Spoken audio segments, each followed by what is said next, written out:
Salve, salve amigos e amigas do Podclave. Começa aqui mais um episódio. Alô, alô, Betão. Salve, Pedrão e Podclavers deste Brasil e mundo. E quiçá galáxias, quem sabe o sinal da nossa internet alcance aliens que queiram ouvir um podcast, né? E se eles ouvissem, eles iam gostar, hein? Na moral. Aliás, será que os aliens conseguem trabalhar com inteligência artificial de uma maneira ética? Eles têm uma regulamentação? Se a gente for pensar que para trabalhar com inteligência artificial de maneira ética, você precisa ter essa moral do ser humano e a gente não tem nenhuma, talvez a resposta seja sim, né? Com certeza aqueles documentos confidenciais da NASA sobre ufologia tem alguma coisa sobre esse assunto. Mas hoje a gente tá aqui, Betão, não tinha como ser diferente. Nosso podcast fala sobre inovação, música, tecnologia.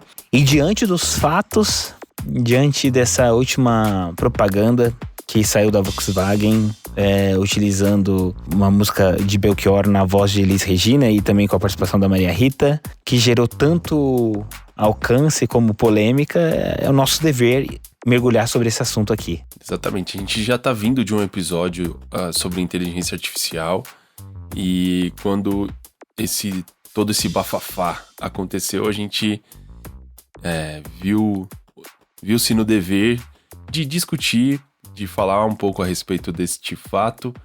E cá estamos nós para falar a respeito disso. É isso aí. Bom, só para contextualizar nossos ouvintes, acredito que todos saibam, né, mas a grande maioria, mas enfim, então a Volkswagen completou 70 anos e teve essa sacada aí, né, junto com a UMAP e BBDO, de apresentar a nova Kombi elétrica, fazendo um paralelo com a Kombi antiga e com uma música maravilhosa do Belchior, como Nossos Pais. E essa propaganda começa então com a Maria Rita, né, na Kombi elétrica. E eis que de repente surge Elis Regina na velha e boa Kombi ao lado. E como que surge Elis Regina? Surge através de uma criação de inteligência artificial chamada Deepfake, né, que por muitas vezes estava em mãos de hacker, hoje é um negócio, existem empresas, inclusive eu estava lendo uns artigos aqui na Europa, existem várias empresas especializadas nisso. E não só de criar deepfake de pessoas mortas e tal, mas assim, de pessoas vivas. Às vezes. Teve uma campanha, por exemplo, do Neymar com a Puma,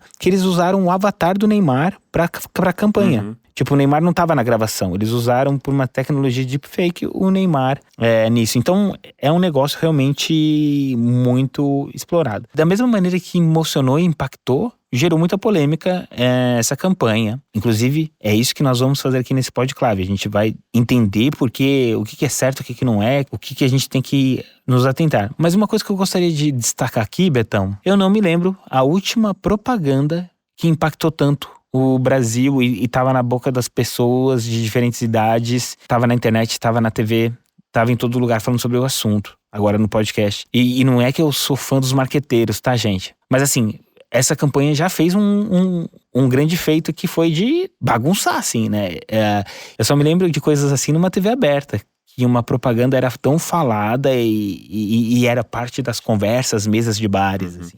Eu acho que mérito total aí da UMAP pensar em algo que seja tão relevante, né? Trazer o fato da Elis Regina, que é um ícone, assim como a Kombi foi um ícone dos anos 60, 70, fazer esse paralelo, isso total mérito da UMAP.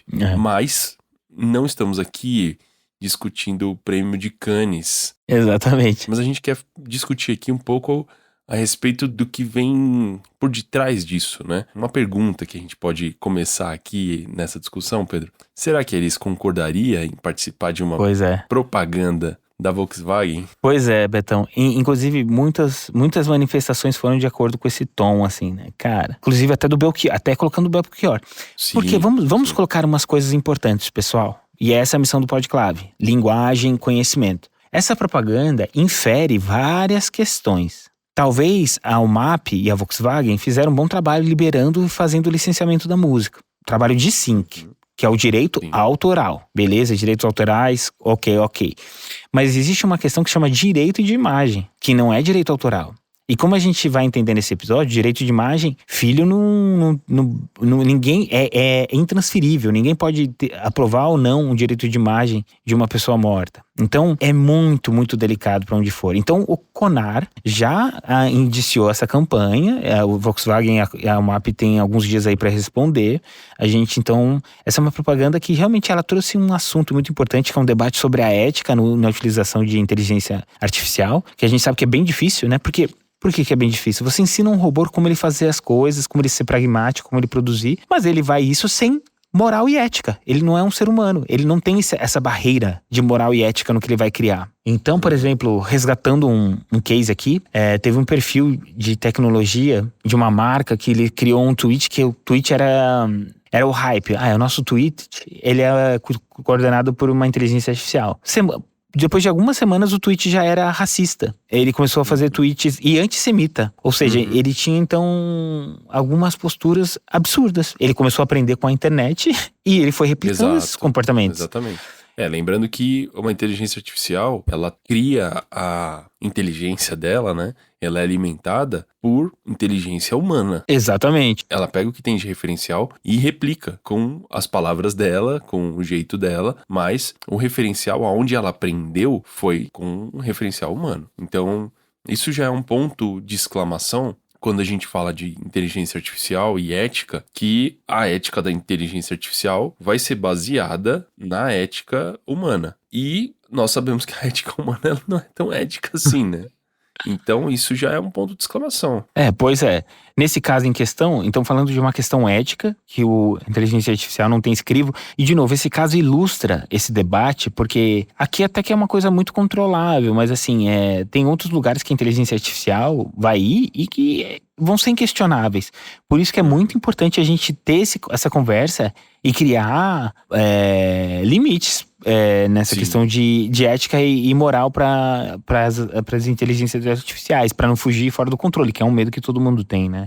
Curiosamente, depois do nosso podclave a respeito de inteligência artificial, tudo bem que essa água já estava começando a borbulhar, né, a ferver, um pouco antes da gente gravar o nosso podclave, mas me parece, Pedro, não sei se você teve essa sensação também, que de 3, 4 semanas pra cá, a galera tá falando muito a respeito disso, inclusive expondo falas de CEOs de inteligência artificial, colocando pontos de atenção negativos, né, no uso da inteligência artificial, porque os programas e as aplicações de inteligência artificial, segundo esses criadores até desses programas, eles não deveriam estar na mão do grande público ainda, porque a partir do momento que você dispõe essa aplicação para o grande público, coisas como essa vão começar a acontecer. A programação dessas inteligências artificiais ainda não está pronta para receber a quantidade de informação de pessoas de forma totalmente aberta, né? Então, iniciou-se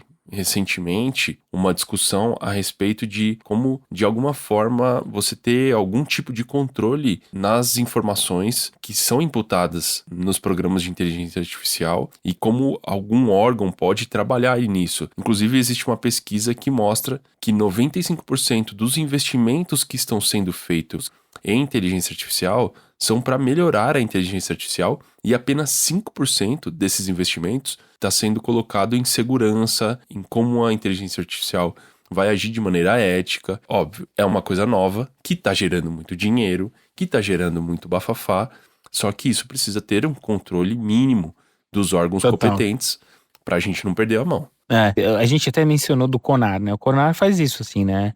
Vai colocando guardrails aí na publicidade brasileira, todos os países têm os seus órgãos, assim. Às vezes pode pagar meio de chatão, mas, cara, é botando a bola no chão, assim. E dizendo que nem tudo pode ser como a gente gostaria que fosse. Eu acho que é legal também dizer que isso não é tão novidade assim, mas eu acho que a novidade acho que foi o timing, né? É igual você falou, Betão, é um momento que a gente tá respirando isso, mas por exemplo, discos póstumos, né? Álbuns póstumos, a gente conversava um pouco antes de começar a gravar, né? Toda semana a gente ouve uma notícia, música inédita do artista X, E, cara, meu, quem disse que o cara queria soltar aquela música, né? E, tipo, foi uma música que o cara descartou e alguém vai lá, acha que é publicar e ganhar grana em cima daquilo. Ou talvez até pode pensar nos fãs, mas, assim, é meio delicado, né? Porque tem artistas que têm um cuidado com a sua obra, assim, eles sabem que música eles querem, que música eles não querem, daí chega depois a gestores da carreira do artista e começam a tomar decisões que o artista talvez não gostaria de tomar. E aí a gente fica naquela, poxa, vamos respeitar a vontade desse artista? Ah, ele não tá mais aqui? É uma coisa muito desafiadora mesmo, né? É extremamente delicado. Mesmo porque, se a gente começar a discutir mesmo a respeito desse assunto, a gente vai ver que tem um monte de coisa que o artista nem em vida concorda e que ele acaba fazendo por conta de Total. contratos com a gravadora, né? Total. E aí, Betão, voltando na sua pergunta, será que a Elis gostaria? Acho que todo mundo fez um pouquinho disso, né? De mergulhar em algumas entrevistas, depoimentos dela. E ela era uma pessoa muito preocupada com organizações, com a indústria da música. Ela tentou um movimento de criar, inclusive, associação de intérpretes. Ela se mobilizou, ela quis fazer uma coisa, ela se preocupava muito com os músicos, banda que acompanhava, trabalhava com ela. Ela tinha uma visão muito diferente. Então ela tinha um senso crítico muito aguçado. E era uma ativista do meio artístico, né? Talvez uma das maiores vozes da época dela, da geração dela. Total. Militante a favor da classe artística. Isso. Então ela era realmente uma pessoa muito crítica. Aí a gente fica conjecturando. Será que sim? Será que não? Acho que nem é o caso. Mas eu acho que é isso também corroborou pra dar tanta polêmica, né? Era uma artista que tinha um posicionamento. Então, a gente falou que não era novidade, mas só pra citar alguns casos, né? Em 2012, teve uma holografia do Tupac no Coachella. Em 2013 também tiveram ações com Cazuza e Renato Russo em algumas turnês. Em 2014 também teve uma apresentação meio holográfica do Michael Jackson na Billboard Music Award. E em 2018 rolou uma movimentação para rolar uma turnê virtual da Amy Winehouse, mas foi barrado por questões de bom senso e acabou que nem saiu. O projeto não amadureceu, não aconteceu. Então a gente sabe que isso não é uma novidade, né? E assim, voltando um pouco para essa questão mais fonográfica, pra mim, um dos álbuns mais marcantes da minha vida é o álbum que a filha do Nat King Cole, a Natalie Cole, cantando duetos com o pai, assim. E assim, obviamente, coisas de décadas, gravações antigas, ela fez o dueto, colocou ali. É uma questão mais fonográfica, né? Mais direitos artísticos do que direito de imagem. Mas é polêmico também, né? Então essas movimentações têm movimentado o mercado da música e vão estar mais, né, Betão? Sim, e esses dias eu tava discutindo com um brother, né? Que a inteligência artificial, ela tá tomando um rumo tão real, assim, tão surpreendente, que antes a gente discutia, né? Mas ainda vai faltar a humanidade, vai faltar a alma, vai faltar...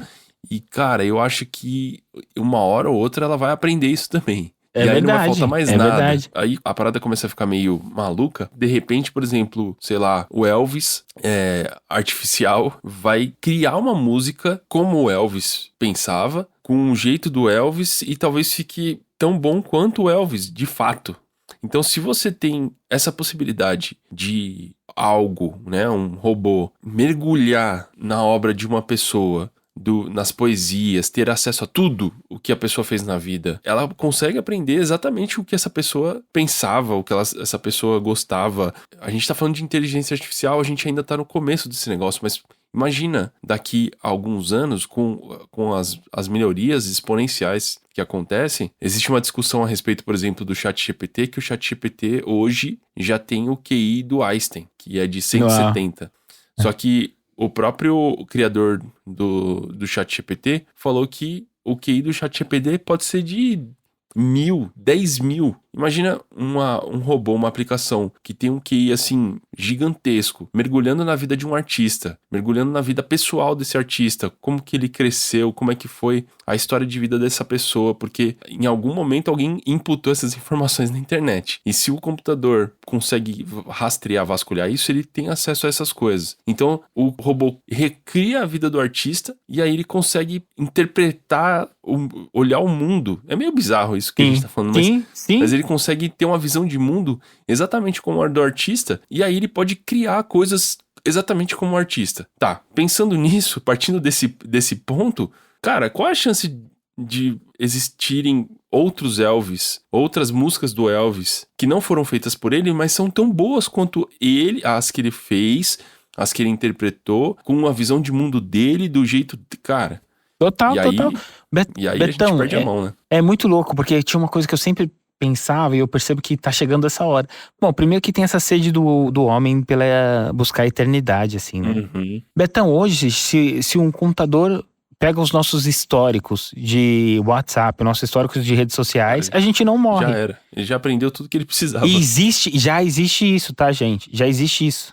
Pessoas que ficam conversando com avatares de pessoas mortas. Então você pode ficar conversando com seu avô, com a sua mãe. Você alimenta ali o algoritmo com quem ele era, o que ele gostava, o que não era. Cara, pronto. Agora, quão nocivo isso é? Uhum. Pode ser legal para um artista, você mantém a obra inédita, mas, cara, quão perigoso isso é? Da gente começar a nutrir sentimento, da gente ficar se alimentando do que tá sendo literalmente artificialmente criado. É muito delicado. É aí que precisa urgentemente dessa questão de ética.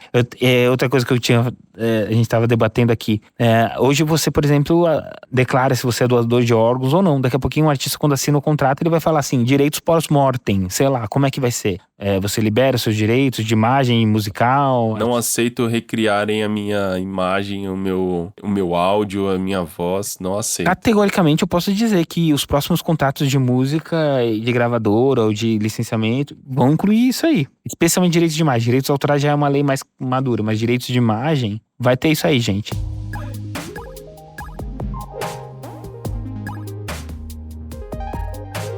Inclusive, para falar a respeito de direito de imagem, a gente convidou um cara muito especial, né, Pedro? É isso aí, Betão. Eu diria que é uma das pessoas mais preparadas para falar sobre esse assunto aqui no Brasil. É um cara que tem estudado e já escreveu livros sobre esse assunto. É o Gustavo Fortunato. Ele é advogado de entretenimento, especialista e mestre em propriedade intelectual, pesquisador, professor e autor de artigos sobre recriação digital e autor do livro Ressurreição Digital, Aspectos Jurídicos e Repercussões. A gente compartilhou algumas perguntas aqui pro Gustavo para ele temperar o nosso episódio e a gente vai para elas. Salve, Gustavo. Beleza, mano? Cara, a gente queria primeiro agradecer a tua participação aqui no Podclave. E eu já vou começar fazendo uma pergunta aqui para você. Entre os erros e os acertos desse case da Volkswagen e da Elis Regina, eles trouxeram à luz a pontos que a gente precisa evoluir como sociedade e gestão de propriedade intelectual, além da ética e o avanço dessas inteligências artificiais, né? Eu queria que você comentasse um pouco sobre esse case e os destaques que ele trouxe à tona aí. Esse caso da Elis Regina, ele realmente trouxe o tema da ressurreição digital, da recriação digital, como preferir, para a pauta do brasileiro. Apesar de que ele não é necessariamente uma coisa nova aqui. Vale lembrar que em 2013 a gente teve apresentações holográficas do Renato Russo e do Cazuza e trouxeram uma certa estranheza, houve um certo debate sobre a possibilidade de recriar ou não as pessoas, né, para performances, mas ficou nisso, não avançou muito. Recentemente também a Fiat fez uma propaganda usando a imagem do Elvis. Entre outras coisas, né? A gente teve uma do Tom Jobim com o Vinícius da Brahma nos anos 90. Então, assim, não é algo relativamente novo. Eu acho que o ponto principal aqui que a Elis Regina, que a campanha da Volkswagen com a Elis Regina trouxe, que chama a atenção, é o realismo em que a gente consegue ter hoje nessas obras, né? Então, se antes você tinha shows ali com uma aparência meio fantasmagórica, no caso do Renato Russo, do Cazuza, né, que era algo realmente artificial, e que notava isso, né, trazia uma certa estranheza, mas era evidentemente artificial, a inteligência artificial ela acaba trazendo ali um realismo com um custo muito mais baixo do que você tinha antes, e isso traz o debate para a população. As pessoas precisam parar e pensar como nós, enquanto sociedade, vamos lidar com isso. Até então, o morto, né, a pessoa falecia, tinha-se o legado dela, e era com isso que as pessoas lidavam. Não havia uma preocupação do o que vai acontecer comigo após a morte. Será que eu vou realmente descansar ou eu vou acabar trabalhando uma jornada a mais aí de...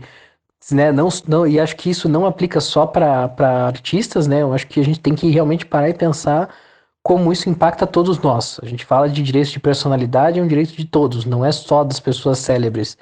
Então, esse caso da Volkswagen com a Elis Regina é muito importante para iniciar, de fato, um debate sobre como nós vamos lidar com essas questões de personalidade frente às inovações tecnológicas, né, que hoje a gente já encontra disponíveis no mercado. Boa. E aproveitando, Gustavo, você tem mestrado que inclusive elucida sobre esse ponto de atenção de gestão de imagem, onde o herdeiro não negocia o direito de imagem do falecido, mas sim o direito de agir contra esses usos de proteção. Você pode contar um pouquinho mais sobre isso para nós? Isso, a minha dissertação de mestrado, ela foi pautada muito na questão da indústria do entretenimento, então eu trabalho justamente com esse aspecto das pessoas célebres, a recriação delas, e justamente elucidar esse tipo de dilema. Como é que a gente pode trabalhar com a imagem dessas pessoas após a morte?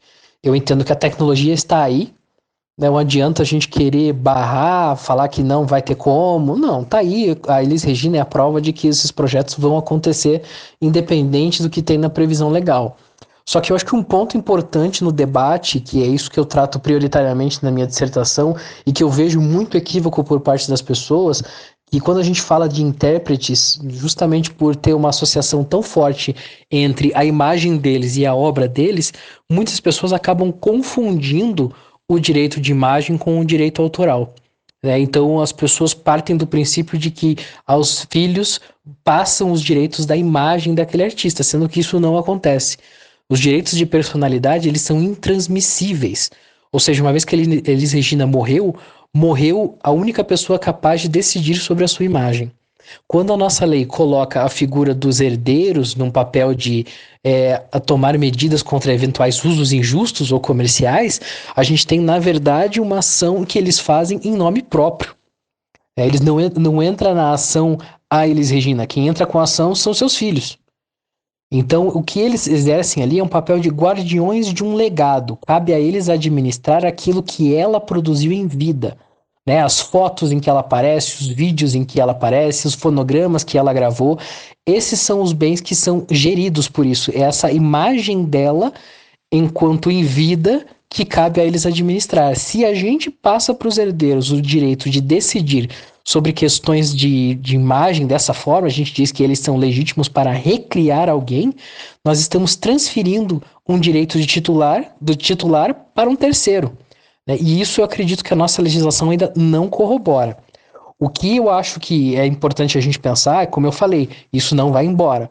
Temos que encontrar outras formas. Então, enquanto da mesma forma que os filhos, no caso aqui, são os herdeiros e que não podem autorizar um processo de recriação, cabe a eles se opor.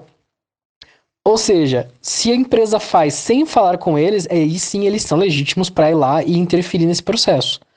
Então, como é que a gente lida com isso?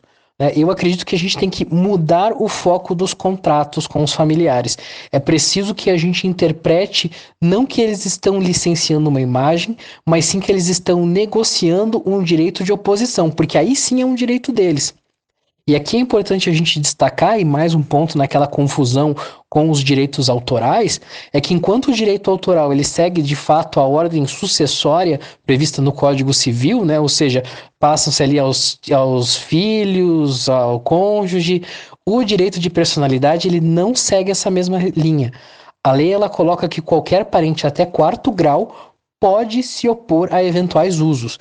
E eu acho que é importante a gente colocar isso de uma forma muito clara, porque então é qualquer parente. Então, se você for fazer um acordo só com os filhos, esse acordo ele é fraco. Você precisa incluir outros agentes nessa conversa para que a gente possa, então, ter uma segurança maior. Então, acredito que esses sejam os pontos principais desse trabalho aí que foi resultado de muitos anos de pesquisa e que resultou na minha dissertação de mestrado. Bom, esse foi o primeiro caso mais polêmico, sobre esse assunto, desse uso de imagem por inteligência artificial de pessoas que já morreram. Mas você prevê outros problemas, outros cases como esse, outras coisas que podem explodir, pipocar aí? Você tem algum exemplo que você pensa assim? Com certeza. Esse é o início do debate aqui no Brasil. Muita coisa ainda vai acontecer. Eu acho que quando a gente fala da questão das celebridades, outros players do mercado de entretenimento e da indústria cultural vão querer entender melhor como isso afeta eles. A gente precisa lembrar que geralmente celebridades elas têm marcas, elas estão associadas a outras empresas e que dependendo do uso isso pode afetar essas empresas, né? Então, até que ponto isso fica realmente a cargo da família decidir? Então, acho que a gente vai acabar vendo muito desse lado das empresas mesmo, dos players, querendo entender onde eles ficam dentro desse parâmetro todo, né? Desses casos. Principalmente, acho que a gente vai ter um debate muito grande com relação às pessoas no geral. A discussão sobre a questão dos direitos de imagem não afeta só pessoas famosas, é uma coisa que afeta toda a população. Então, nós vamos precisar sim entender como ressignificar os direitos de personalidade diante das novas tecnologias, até porque existem diversos casos de empresas de Big Techs que têm sim um interesse em criar sistemas para recriar toda e qualquer pessoa, né? Desenvolver chatbots para você poder conversar com parentes mortos, independente de qualquer grau de sucesso ou que essa pessoa tenha perante a sociedade. Então, nós estamos no começo dessa conversa, ainda tem muita coisa para acontecer e cabe a nós ficar de olho ali e entender como nós, enquanto sociedade, vamos lidar com a ressurreição digital. Muito, muito bom, Gustavo. Muito obrigado pela sua participação. Valeu demais. Coisas que a gente dá uma arregalada no olho, né, Pedro? Total. Quando a gente começa a pensar nessas possibilidades e também a gente muitas vezes não tem informação suficiente para formular a nossa opinião e o Gustavo trouxe aqui embasamento técnico, teórico pra gente pensar um pouco melhor a respeito disso, né? Cara, exatamente, Betão, porque assim, desde que começou essa história, a gente acompanhou de perto, ficou mapeando, monitorando, entendendo reações. E a gente quis muito abrir essa conversa, né? E quando a gente vem trazer o Podclave, a gente pensou, queria ter esse cuidado de... Não é sobre ter uma posição, de ter uma avaliação de gosto ou de juízo, sabe? Mas sempre realmente trazer luz para a situação. E daí quando a gente acionou o Gustavo, começou a trocar com ele, foi que a gente percebeu que a missão estava cumprida mesmo, assim, porque realmente a perspectiva dele eu acho que é uma que vale muito a pena todo mundo dar uma atenção, precisa ser ouvido os pontos que ele traz aí. Nada como trazer um pouco de chão aqui para pavimentar a nossa opinião também, né, Pedro? Exatamente, isso é importantíssimo. E você, Pedro, qual é a sua opinião? Vamos saber, abra o seu coração para nós, Podclavers. Cara, é uma questão muito delicada, cara. Eu acho que realmente a gente tá naquela inflexão que a gente não tá nem... que a gente não tem capacidade, repertório pra dizer. Minha primeira resposta talvez seja falar, não, cara, é um absurdo. Na minha perspectiva de fabricado em 86, eu diria que é isso, né, cara? Morreu. Mas... eu entendo que astros, artistas que fazem histórias entram num lugar assim que fica com essa sede de ver algo novo, de ver uma coisa assim. Mas é completamente ilusória, né? É isso, né? Não é a Elis Regina dirigindo aquela Kombi cantando com a filha feliz ali olhando pro lado.